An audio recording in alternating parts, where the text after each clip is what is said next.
رسوله الكريم أما بعد فأعوذ بالله من الشيطان الرجيم بسم الله الرحمن الرحيم إن عدة الشهور عند الله 12 شهرا في كتاب الله يوم خلق السماوات والأرض منها 4 حرم ذلك الدين القيم فلا تظلموا فيهن أنفسكم إلى آخر الآية. صدق الله العظيم. وقال النبي صلى الله عليه وسلم أفضل الصيام بعد رمضان شهر الله المحرم. கண்ணியத்துக்கும் மதிப்பிற்கும் உரிய பெரியோர்களே, சகோதரர்களே, புனிதமான ஹஜ்ஜுடைய ஒரு பயணத்தை மேற்கொண்டு உலகம் முழுவதும் தங்களுடைய தாயகங்களை நோக்கி பெரும்பாலும் திரும்பிவிட்டார்கள். புனிதமான ஒரு பயணம் புனிதமான மாதத்தில் மேற்கொண்டார்கள். பிறகு ஒரு புனிதமான ஒரு வாழ்க்கையை நோக்கி அவர்கள் செல்லக்கூடிய ஒரு சூழ்நிலை இருந்து கொண்டிருக்கின்றனர். உலகம் முழுவதும் எங்கு பார்த்தாலும் ஹாஜிகள் திரும்பி வந்து விட்டார்கள். அவர்களை நாம் வரவேற்று அவர்களிடத்திலே துஆவுக்காக வேண்டிக் கொண்டிருக்கின்றோம். அவர்கள் எப்படிப்பட்ட பயணத்தை மேற்கொண்டார்கள் என்றால், ஹஜ்ரத் இப்னு அப்பாஸ் ரலியல்லாஹு அன்ஹு அவர்கள் கூறுகின்றார்கள், அவருடைய பயணம் மிக உயர்ந்த பயணம். அந்த பயணத்தினுடைய மகத்துவத்தை அதை விளங்கியிருந்தால், எந்த வாகனத்தில் அவர்கள் திரும்பி வந்தார்களோ அந்த வாகனத்தை கூட மக்கள் முத்தமிட வேண்டும். அவர் ஹாஜிகள் திரும்பி வந்த வாகனத்தை கூட முத்தமிட வேண்டும். அப்படிப்பட்ட உயர்ந்த ஒரு பயணத்திலிருந்து அவர்கள் வந்திருக்கின்றார்கள் என்று இந்த ஹாஜிகளுடைய பயணத்தினுடைய முக்கியத்துவத்தை ஹஜ்ரத் இப்னு அப்பாஸ் ரலியல்லாஹு அன்ஹு கூறுகின்றார். ஹஜ்ரத் உமர் ரலியல்லாஹு அன்ஹு கூறுகின்றார்கள், ஹாஜிகளை நீங்கள் சந்தித்தால் அவர்களிடத்தில் துஆவுக்காக வேண்டுங்கள். என்று சொன்னால் ஹாஜிகளுடைய துஆ ரபியுல் அவ்வல் மாதம் வரையிலும் ஏற்றுக்கொள்ளப்படும் என்று சொன்னார். அவ்வளவு உயர்ந்த ஒரு ஸ்தானத்தில் உயர்ந்த துஆவுடைய பவருடையவர்களாக இருக்கின்றார். நாம் இன்றைக்கு எத்தனை ஹாஜிகளை சந்திக்கிறோமோ அவரிடத்திலே நாம் சொல்ல வேண்டிய விஷயம், துஆ செய்யுங்கள், எங்களுக்காக துஆ செய்யுங்கள் என்று துஆவுக்கு வேண்டிக் கொண்டே இருக்க வேண்டும். எத்தனை முறை சந்தித்தாலும் அத்தனை முறை துஆவுக்காக வேண்டிக் கொள்ள வேண்டும். ஏன்? அவருடைய பவர் ரபியுல் அவ்வல் வரை 10 வரையிலும் இருக்கிறது என்பதாக அவர்தான் சொன்னார். அப்ப துஆவுக்கு உரிய கபூலியத்துடையவர்களாக இருக்கின்றார்கள். நாம் அவர்களை சந்திக்கும் பொழுது உங்களுடைய ஹஜ் கபூலாகட்டும் என்று துஆ செய்யணும். அந்த துஆ செய்துட்டு மீண்டும் நம்ம சொல்லணும், நீங்கள் எங்களுக்காக துஆ செய்யுங்கள். ஹஜ் கபூலாக வேண்டும். இதை ஒவ்வொரு ஹாஜியும் பயந்து கொண்டே இருக்க வேண்டும். என்னுடைய ஹஜ் கபூலாகி விட்டதா தெரியவில்லை என்று பயந்து கொண்டே இருக்க வேண்டும். ஹஜ்ரத் ஆதம் அலைஹிஸ்ஸலாம் எப்போது முதலாக ஹஜ் செய்தார்களோ, ஹஜ் செய்தவுடன் மலக்குகள் இறங்கி ஹஜ்ரத் ஆதமிடத்தில் சொன்னார்கள், உங்களுடைய ஹஜ் கபூலாகிவிட்டது என்பதாக. நாமும் அது மாதிரி உணர வேண்டும். ஒவ்வொரு ஹாஜிகளும் இந்த இடத்திலே மலக்குகள் இறங்கி நம்முடைய ஹஜ் கபூலாகிவிட்டது என்று சொல்கின்றார்கள் என்ற உணர்வு நம்மிடத்தில் வர வேண்டும். ஒவ்வொரு ஹாஜிக்கும் இந்த நிலை வர வேண்டும். ஹாஜிகளுடைய துஆ கபூலியத்துடையவர்களாக இருக்கின்றார்கள். அவர்கள் துஆவிலே அதிகமாக ஈடுபட்டு கொண்டே இருக்க வேண்டும். மக்கள் அவரிடத்தில் சந்தித்து எங்களுக்காக துஆ செய்யுங்கள் என்று அவரிடத்திலே நாம் ஞாபகப்படுத்திக் கொண்டே இருக்க வேண்டும். ஏன் துஆ கபூலியத்துடைய தன்மையில் அவர்கள் இருக்கின்றார்கள். இதை நமக்கு கிதாபுகளில் சொல்லப்பட்டிருக்கின்றது. ஹாஜிகள் தங்களை எப்படி அமைத்துக் கொள்ள வேண்டும்? ஹஜ்ரத் ரசூலுல்லாஹி ஸல்லல்லாஹு அலைஹி வஸல்லம் அவர்கள் ஹஜ்ஜத்துல் வதாஇலே அரஃபா மைதானத்தில் செய்த பயானும் அதான். அதே போன்று மினாவில் ஹஜ்ஜிலிருந்து வந்த பிறகு மினாவில் 3 நாள் தங்கியிருப்பார்களே, அந்த நேரத்தில் செய்த பயானும் அதுதான்.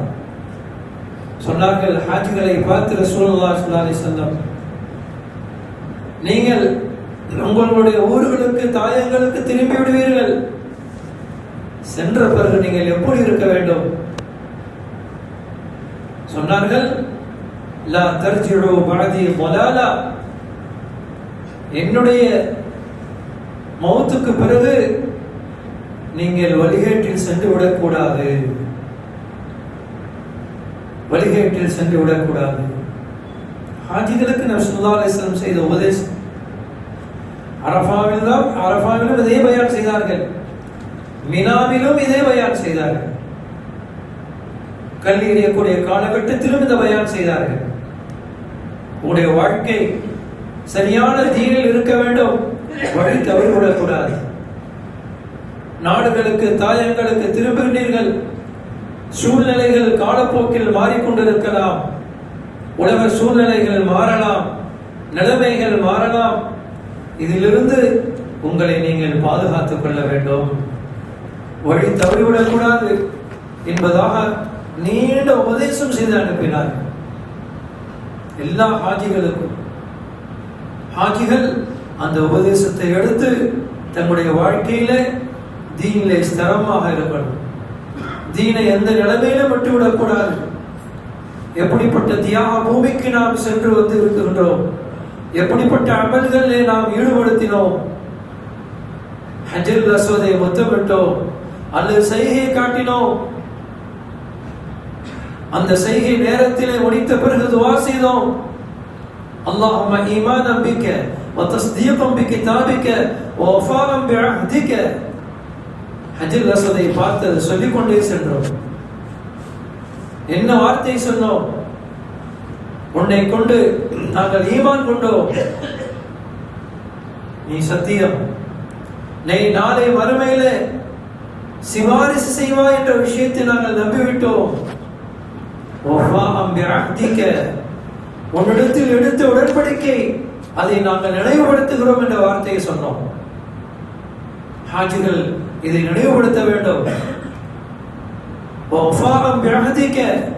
உன்னிடத்தில் எடுத்த உடன்படிக்கை நாங்கள் நினைவு கூறுகிறோம் என்ற விஷயத்தை ஹாஜிகள் சொன்னார்கள்.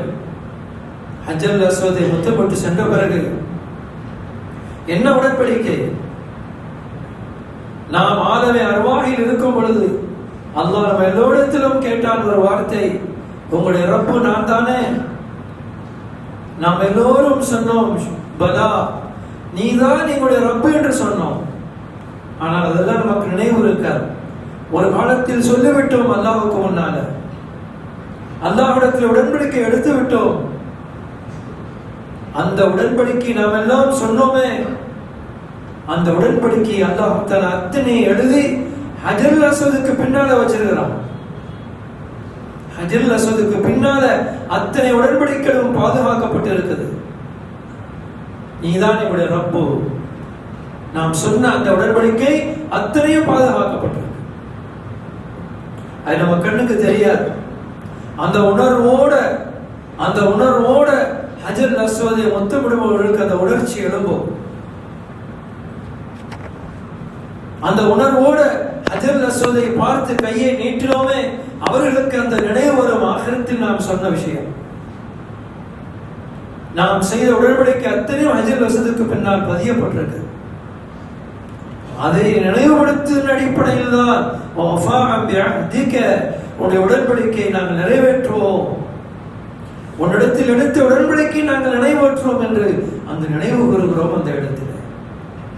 அந்த இடத்தில் தான் நம்முடைய நாம் செய்த உடன்படிக்கை பாதுகாக்கப்பட்டிருக்கிறது.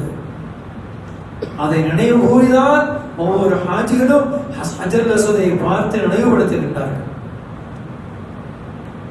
அதை நாம் மறந்துவிடக்கூடாது. அல்லாஹ் ரப் என்ற விஷயத்தை மறந்துவிடக்கூடாது. ஹாஜிகள் அதை நினைவுபடுத்தி வந்திருக்கின்றார்கள். இந்த நேரத்தில் ஆலமே அர்வாயில் செய்த உடன்படிக்கை எப்பொழுது ஹஜர் அஸ்வதுக்கு முன்னால் நின்று கையை நீட்டி செய்கினை செய்தது அத்தனையும் அப்பொழுது ஈமானை அவர்கள் உயிர்ப்பித்து வந்திருக்கின்றார்கள். ஒவ்வொரு ஹாஜிகளும் ஈமானுடைய அந்த சக்தியுடன் ஒவ்வொரு ஹாஜிகளும் வீட்டை நோக்கி திரும்பி வந்திருக்கின்றார்கள். ஈமானுடைய மறுமலர்ச்சியுடன் திரும்பி வந்திருக்கின்றார்கள். அந்த ஈமானை நாம் புதுப்பித்துக் கொண்டே இருக்க வேண்டும். அதை நாம் செழிப்பாக்கிக் கொண்டே இருக்க வேண்டும்.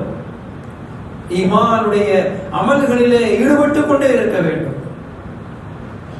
ஹஜ்ஜுடைய அமலுக்கு பிறகு அடுத்தது சிறப்புமிக்க முஹர்ரமுடைய மாதத்தை அல்லாஹ் தந்திருக்கின்றார். இது எப்படிப்பட்ட மாதம்? மின்ஹா அர்பஅத்துல் ஹுரும். இது அந்த 12 மாதங்களிலே சிறப்புமிக்க 4 மாதம் என்று அல்லாஹ் குர்ஆனிலே கூறுகின்றார். தொடர்ந்து இருக்கக்கூடிய 3 மாதங்கள் துல்கஅதா, துல்ஹஜ், முஹர்ரம். 4வது ரஜபுடைய மாதம். இந்த 4 மாதங்களும் சிறப்புமிக்க மாதம் என்பதாக அல்லாஹ் குர்ஆனிலே சொல்லிவிட்டார். இந்த சிறப்புமிக்க மாதத்திலே நாம் என்ன செய்ய வேண்டும்? நல்ல சிறப்புமிக்க அமல்களில் ஈடுபட வேண்டும். இந்த சிறப்புடைய தன்மை அல்லாஹ் சொல்லிட்டு சொல்றான், ஃபலா தظلموا فيهن انفسكم. உங்களுடைய நஃப்ஸுக்கு நீங்கள் அநியாயம் செய்து விடாதீர்கள். நஃப்ஸுக்கு அநியாயம் செய்து விடாதீர்கள். நஃப்ஸுக்கு அநியாயம் என்ன? பாவங்கள். கண்ணால் பாவம் செய்கிறோம், இது நஃப்ஸுக்கு செய்த அநீதம். நாவால் தவறானதை பேசிவிடுகிறோம், நஃப்ஸுக்கு செய்த அநீதம். உள்ளத்தால் தவறான எண்ணம் வைக்கிறோம் சிலரை பற்றி. அவன் கெட்டவன், இவன் கெட்டவன், அவன் நல்லவன் இல்லை, இவன் நல்லவன் இல்லை. மனதால் சிலரை பற்றி தவறான எண்ணம் வைக்கிறோம், இதுவும் நஃப்ஸுக்கு செய்யக்கூடிய அநியாயம். மனதாலும் யாரை பற்றியும் தவறான எண்ணம் வரக்கூடாது. எல்லோரும் நல்லவர்கள், நான் கெட்டவர். எல்லோரும் நல்லவர்கள், நான் கெட்டவர் என்று நினைப்பது இது நஃப்ஸுக்கு செய்யக்கூடிய ஹக்கு. எல்லாம் கெட்டவன் அப்படி நினைக்கிறது நஃப்ஸுக்கு செய்யக்கூடிய அநியாயம். நஃப்ஸுக்கு அநியாயம் செய்யக்கூடாது. யாரை பற்றி தவறான எண்ணம் வைக்கக்கூடாது. கள்ளம், கபடம், குரோதம் இதெல்லாம் நஃப்ஸுக்கு செய்யக்கூடிய அநியாயம். உள்ளத்தால் நஃப்ஸுக்கு அநியாயம் செய்யக்கூடாது. பிறரை பற்றி தவறாக நினைப்பது, பழிவாங்கும் எண்ணம், இதெல்லாம் நஃப்ஸுக்கு செய்யக்கூடிய, உள்ளத்தால் ஏற்படக்கூடிய நஃப்ஸுக்கு செய்யக்கூடிய அநியாயம். கண்ணால் தவறானதை பார்த்தோம், இது கண்ணுக்கு செய்யக்கூடிய அநியாயம். நாவால் சிலரை பற்றி பேசிட்டோம், இதுவும் நாவால் செய்யக்கூடிய அநியாயம். பொய் பேசினோம், திட்டினோம், அவதூறாக பேசினோம், இட்டு கட்டினோம், நாவுக்கு செய்யக்கூடிய அநியாயம். உடல் உறுப்புகளால் பிறருக்கு செய்யக்கூடிய அநியாயங்கள், ஒட்டுமொத்த அநியாயம் நீங்கள் செய்யாதீர்கள். அல்லாஹ் குர்ஆன்ல சொல்றான், ஃபலா தظلموا فيهن انفسكم. சிறப்புமிக்க இந்த 4 மாதத்தை பற்றி அல்லாஹ் சொல்லிவிட்டு அல்லாஹ் சொல்லக்கூடிய ஒரு வாசகம், இந்த குறிப்பாக இந்த 4 மாசத்திலேயாவது நீங்கள் உங்களை பாதுகாத்துக் கொள்ளுங்கள். நஃப்ஸுக்கு அநியாயம் செய்து பாவம் செய்து விடாதீர்கள். நல்ல அமல்களில் ஈடுபடுங்கள், பாவத்திலிருந்து ஒதுங்கியிருங்கள் என்பதாக அல்லாஹ் தஆலா நம்மளுக்கு அழகான அறிவுரையை கூறுகின்றார். அதற்காக சிறந்த மாதம் இந்த முஹர்ரமுடைய மாதம். இதில் எவ்வளவோ சிறப்புகள் இருக்குது. அல்லாஹ் தஆலா ஹஜ்ரத் ஆதம் அலைஹிஸ்ஸலாமுடைய தௌபாவை முஹர்ரமுடைய ஆஷூராவுடைய தினத்தில் கபூல் செய்தார். இந்த தினம் இன்றைய நாள் மிக சிறப்புமிக்க நாள். ஒன்று முஹர்ரம் மாதத்தினுடைய நாள், முஹர்ரம் மாதம், அதிலும் ஆஷூராவுடைய நாள், அதிலும் ஜும்மாவுடைய நாள். ஜும்மாவுடைய நாளில் ஆஷூரா வருவது பல ஆண்டுகளுக்கு பிறகு வரக்கூடிய சிறப்பு இப்போது நம்ம கிடைச்சிருக்கு. பல ஆண்டுக்கு பிறகு வரக்கூடிய சிறப்பு கிடைச்சிருக்கு. இப்படி ரசூலுல்லாஹி ஸல்லல்லாஹு அலைஹி வஸல்லம் அவர்களுக்கு ஹஜ் கிடைத்தது, நபிக்கு அரஃபாவுடைய நாள் கிடைத்தது, ஜும்மாவுடைய நாள். ஜும்மாவுடைய நாள்ல அரஃபா நபி ஸல்லல்லாஹு அலைஹி வஸல்லம் கிடைச்சது. இரண்டும் சிறப்பு மிக்க. அதே போன்றுதான் நமக்கும் சிறப்பு மிக்க முஹர்ரமுடைய மாதத்திலே ஆஷூராவுடைய ஒரு சிறப்பும் ஜும்மாவுடைய சிறப்பும், இரண்டு சிறப்பும் பல ஆண்டுகளுக்கு பிறகு கிடைக்கக்கூடிய சிறப்பு நமக்கு கிடைச்சிருக்கு. அல்லாஹ்வுக்கு ரொம்ப நன்றி செய்வோம். இந்த ரெண்டு சிறப்பையும் விளங்கி நாம் நல்ல அமல்கள் அதிகமாக ஈடுபடணும். ஆஷூராவுடைய நாள்ல நபிமார்களுக்கு வெற்றி கிடைத்தது. ஹஜ்ரத் ஆதம் அலைஹிஸ்ஸலாம் சொர்க்கத்திலிருந்து உலகத்துக்கு இறக்கப்பட்ட பிறகு 300 ஆண்டுகள் அழுதார்கள். 300 ஆண்டுகள் அழுதார்கள். ஏன்? அல்லாஹ்வுடைய ஒரு ஹுக்முக்கு மாறு செய்து இந்த மரத்தை நெருங்க வேண்டாம் என்று அல்லாஹ் சொன்னான். ஆனா நெருங்கி அந்த பழத்தை தின்னுட்டேன். அதை நினைத்து வருந்தி வருந்தி வருந்தி 300 ஆண்டுகள் இந்த உலகத்தில் அழுது புலம்பினார்கள். அல்லாஹ் ரப்பனா வலன்னா அன்ஃபுஸனா வ இல்லம் தக்ஃபிர் லனா வ தர்ஹம்னா லனகூனன்ன மினல் ஹாஸிரீன் என்ற துஆவை ஹஜ்ரத் ஆதம் அலைஹிஸ்ஸலாம் ஓதிக்கொண்டிருந்தார். இதே பொருள் என்ன? யா அல்லாஹ், என்னுடைய நஃப்ஸுக்கு அநீதம் செய்து விட்டேன்.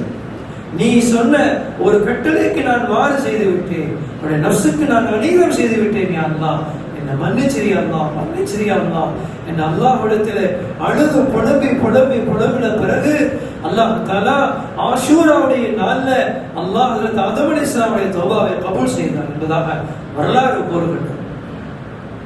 நமக்கு இரண்டு சிறப்பு கிடைச்சிருக்கு. முஹர்ரமுடைய ஆஷூரா கிடைச்சிருக்குது. துஆ கபூலாகக்கூடிய நாள் இது. நபிமார்களுடைய நிறைய நபிமார்களுக்கு அல்லாஹ் வெற்றி கொடுத்தார். அதில் நூஹ் அலைஹிஸ்ஸலாம் கப்பலில் இருந்து அவர்கள் பாதுகாக்கப்பட்டது இந்த ஆஷூராவுடைய நாள். அதே போன்று ஹஜ்ரத் இப்ராஹிம் அலைஹிஸ்ஸலாம் அவர்களுக்கு இந்த அவர்கள் நெருப்பு குண்டத்திலிருந்து அவர்களுக்கு பாதுகாக்கப்பட்டது அவர்களுக்கு இந்த ஆஷூராவுடைய நாள். ஹஜ்ரத் யூனுஸ் அலைஹிஸ்ஸலாம் அவர்கள் மீனுடைய வயிற்றிலிருந்து வெளியாக்கப்பட்டது இந்த ஆஷூராவுடைய நாள். ஹஜ்ரத் அய்யூப் அலைஹிஸ்ஸலாம் அவர்களுக்கு ஏற்பட்ட பெரிய வியாதியிலிருந்து அவர்களுக்கு சுகம் கிடைத்தது ஆஷூராவுடைய நாள். இப்படியாக பல சிறப்புகள் கிதாபுகள் வரலாறுல எழுதப்பட்டிருக்கிறது. ஆக இந்த சிறப்பு மிக்க இந்த நாளிலே நாம் அல்லாஹ்விடத்திலே அதிகமாக துஆவிலே ஈடுபடணும்.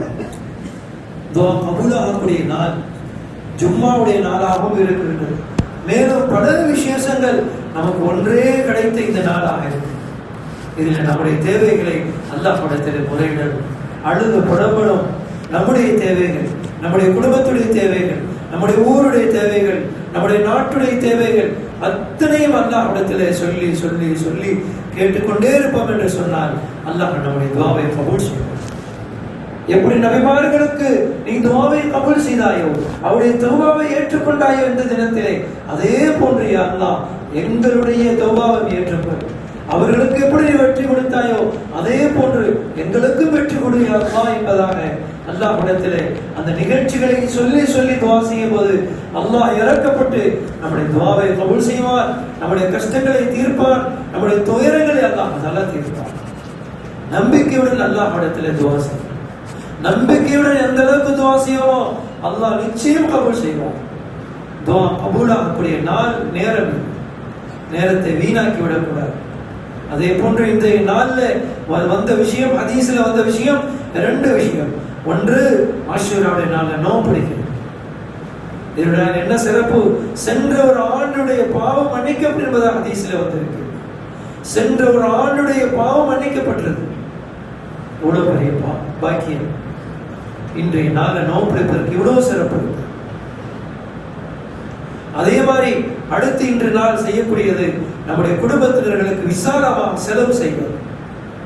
பலகீனமான ஹதீஸ் தான் இது. குடும்பத்தினர்களுக்கு ஆஷூராவுடைய நாள்ல விசாலமாக யார் செலவழிப்பார்களோ அன்றைய ஆண்டு முழுவதும் அல்லாஹ் அவர்களுக்கு பரக்கத் செய்வான் என்பதாக ஹதீஸிலே வந்திருக்கிறது. அவருடைய ரிஸ்கிலே பரக்கத் கிடைக்கும் என்பதாக ஹதீஸிலே வந்திருக்கிறது. பலகீனமான ஹதீஸாக இருந்தாலும் சிறப்பு என்ற அடிப்படையில சில பெரியார்கள் அனுபவபூர்வமான முறையில பார்த்திருக்கிறார்கள். ஆஷூராவுடைய நாளில் யார் தன்னுடைய குடும்பத்திற்கு விசாலமாக செலவு செய்தார்களோ அவர்கள் அன்று நாள் முழுவதும் அந்த ஆண்டு முழுவதும் அவருடைய வியாபாரத்திலே கொடுக்கல் வாங்கல பரக்கத் கிடைத்தது என்பதாக பெரியார்களுடைய சில சம்பவங்கள் அனுபவபூர்வமான சம்பவங்களும் இடம்பெற்றிருக்கு. ஆகவே நாம் இன்றைய நாள்ல நாம் நோன்பு பிடிக்கணும், நம்முடைய குடும்பத்தினர்களுக்கு விசாலமாக செலவு செய்யணும். அதே மாதிரி ஏழைகளுக்கும் அதிகமாக தர்மம் செய்து அல்லாஹ் இடத்துல துவா செய்து நல்ல துவா கபூலான யாரையெல்லாம் அல்லாஹ் இன்றைய தினத்திலே துவாவை கபூல் செய்தானோ அப்படிப்பட்ட எல்லோருடைய கூட்டத்தில் நம்ம எல்லோரையும் ஆக்கி அல்வானாக.